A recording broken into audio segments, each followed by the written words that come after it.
Telugu digital media network లో political కేటగిరీలో number 1 కేవలం 72 గంటల్లో 1,50,00,000 వ్యూస్ పైగా popular TV network. Posani Krishnamurali గారు చేసిన వ్యాఖ్యలు కూడా కాస్త హాట్ టాపిక్ గానే ఉన్నాయి.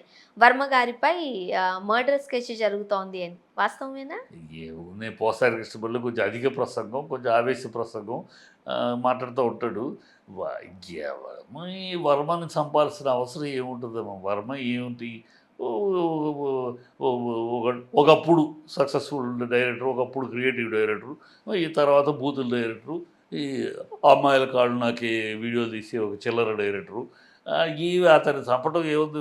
అతను చంపడం కోసం ఎవడు ఎత్తులేస్తాడు, ఎవడికి ఏం అవసరం? అంటే ఒక పార్టీకి కాస్త పాజిటివ్ వైబ్స్ తో ఆయన ఉన్నట్టుగా చూస్తున్న పార్టీ అలా పార్టీ వైబ్స్ ఉన్న వాళ్ళు చాలామంది ఉన్నారు.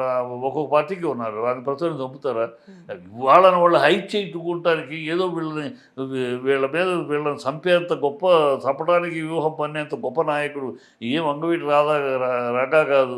చంద్రబాబు వ్యూహం పన్ని చంపడానికి ఇదనేమి దశరథరామ్ కాదు, జర్నలిస్ట్ దశరథరామ్ కాదు వ్యూహం పన్ని చంపడానికి.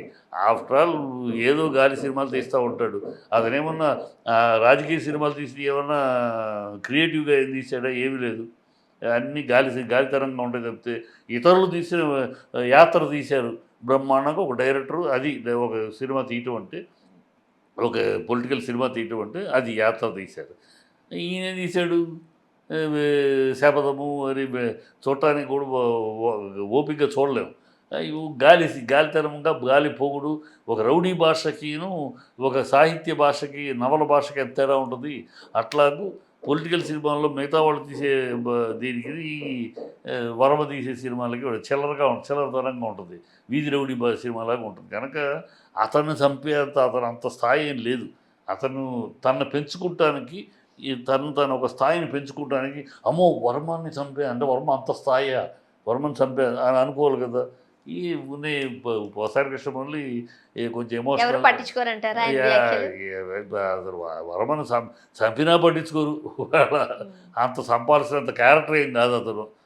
అంత సీన్ ఏం లేదు. ఏదో గాలి సినిమాలు తీసేవాడిని నేను చంపితే అతను ఉంటే అంత, ఉడితే అంత, అంతే. ఒక గేమింగ్ కంపెనీ వైసీపీకి 150 కోట్లు ఎలక్టోరల్ బాండ్ ఇచ్చింది అనే వార్త కూడా ప్రస్తుతం చర్చనీయాంశమైంది రాజకీయ వర్గాలలో. నిజమే అంటారా? నిజమే, తప్పేం లేదు. ఇది దాన్ని ఏదో ఇచ్చారని చెప్పి అంటారు. ఎవరికి ఇవ్వలేదు? ఏ పార్టీ తీసుకోలేదు? డిఎంకే తీసుకోలేదా? టీఎంసీ తీసుకోలేదా? కేజ్రీవాల్ తీసుకోలేదా? కాంగ్రెస్ తీసుకోలేదా? ఇవాళ ఎలక్టోరల్ బాండ్స్ అనేది లీగల్. ఇదివరకు క్యాష్, బ్లాక్ మనీ రొటేట్ అయ్యేది. ఆ బ్లాక్ మనీని ఎలక్షన్ అప్పుడు బ్లాక్ మనీ విపరీతంగా కోట్లు అయ్యేది. దాన్ని అలా చేయకుండా చట్టబద్ధం చేసి ఎలక్టోరల్ బాండ్ వాళ్ళు 2% కంపెనీలు ఇవ్వచ్చు. దాన్ని ఎలక్టోరల్ బాండ్గా లీగల్ చేశారు. లీగల్ చేసినాక అందరూ ఇచ్చారు. రూలింగ్ పార్టీ 17 రాష్ట్రాల్లో రూలింగ్ పార్టీ బీజేపీకి ఎక్కువ వచ్చినాయి.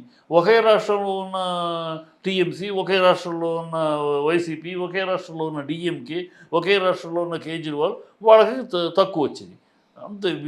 దీంట్లో రావడం తప్పే ఉంది. ఇచ్చారు, తీసుకుంటారు.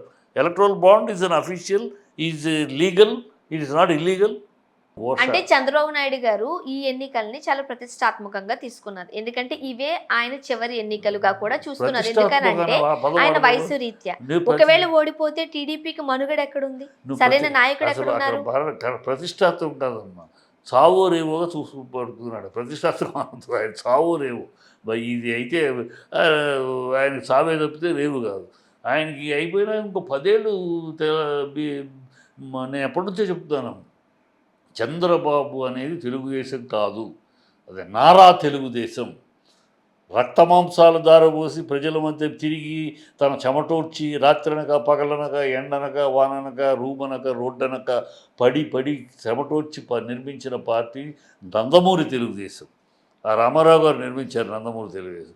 దాన్ని ఎప్పుడైతే చంద్రబాబు హస్తగతం చేసుకుని నారా తెలుగుదేశంగా మార్చాడో అప్పుడే అర్థాలు మారిపోయినాయి. ఆనాడు టీడీపీకి అర్థం, రామారావు గారి హయాంలో టీడీపీకి అర్థం టీ ఫర్ త్యాగం, డి ఫర్ ధర్మం, పి ఫర్ ప్రగతి. దాన్ని నారా తెలుగుదేశం అనే నారా చంద్రబాబు నారా తెలుగుదేశంగా మార్చి అదే టీడీపీని టీ అంటే తీసుకో, డి అంటే దాసుకో, పి అంటే పంచుకో అని దౌర్భాగ్యం చేశాడు. ఆ రోజులు పోతాయి. మళ్ళీ ఇది నందమూరి తెలుగుదేశంగా మారేదాకా మళ్ళీ దాన్ని రివైవ్ అయ్యేదాకా మరి అప్పటిదాకా దీనికి బతుకుండదు. ఒక దశాబ్ద కాలం పాటు రాబోయే కాలం ఒక దశాబ్ద కాలం పాటు తెలుగుదేశం తెలంగాణలో ఎలా మూసుకుపోయింది, ఆంధ్రలో ఎలా మూసుకుపోతుంది. ఏ జూనియర్ ఎన్టీఆర్ మళ్ళీ చెయ్యెత్తి మా తాత పార్టీ, మా తాత జెండా, మా తాత ఎజెండా అని ఏ జూనియర్ ఎన్టీఆర్ వచ్చేదాకా జూనియర్ ఎన్టీఆర్ ఇప్పుడప్పుడే రాడు. మహత్తరమైన కెరీర్లో ఉన్నాడు అతను. చంద్రబాబును బతికించడానికి ఆయన కెరీర్ని అతను రిస్క్ చేసుకోవాల్సిన అవసరం లేదు. బ్రహ్మాండమైన కెరీర్లో ఇంటర్నేషనల్ లెవెల్లో ఉన్నాడు అతని కెరీర్.